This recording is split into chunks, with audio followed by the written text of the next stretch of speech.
Hero Ram Charan Peddi first షాట్తోనే sensation అనిపించాడు.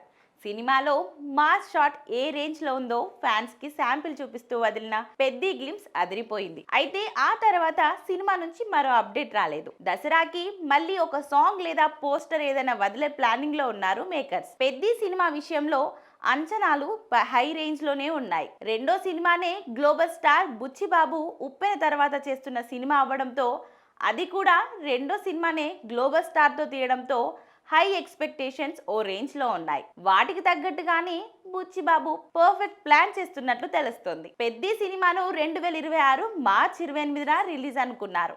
అయితే సినిమా రిలీజ్ డేట్ ఫిక్స్ చేశాం కదా అని డేట్స్ కోసం స్పీడ్గా కాకుండా అనుకున్న విధంగా అవుట్పుట్ వచ్చిందని సాటిస్ఫై అయిన తర్వాతే సినిమా రిలీజ్ చేయాలని అనుకుంటున్నారు. అందుకే ఫిలిం నగర్ సర్కిల్ ఇన్ఫర్మేషన్ ప్రకారం పెద్దిని 2026 ఫస్ట్ హాఫ్లో కన్నా సెకండ్ హాఫ్లో రిలీజ్ చేస్తే బెటర్ అనే ఫీలింగ్లో ఉన్నారట. ఇక megastar Chiranjeevi Vishwambhara summer release ఉంది. అందుకే సమ్మర్లో పెద్ది వస్తే మళ్ళీ క్లాష్ అవుతుందని భావించి ఆ సినిమాను 2026 సెకండ్ హాఫ్కి షిఫ్ట్ చేస్తున్నారట. ఓ విధంగా ఇది మంచి నిర్ణయమే అని చెప్పొచ్చు. అయితే పెద్ది ఎప్పుడు వచ్చినా టార్గెట్ ఖచ్చితంగా రీచ్ అయ్యే ఛాన్సెస్ ఉందని అంటున్నారు. ఈ సినిమాలో చరణ్కి జతగా జాన్వీ కపూర్ హీరోయిన్గా నటిస్తుంది. ఈ సినిమాకు ఏఆర్ రెహమాన్ మ్యూజిక్ అందిస్తున్నారు.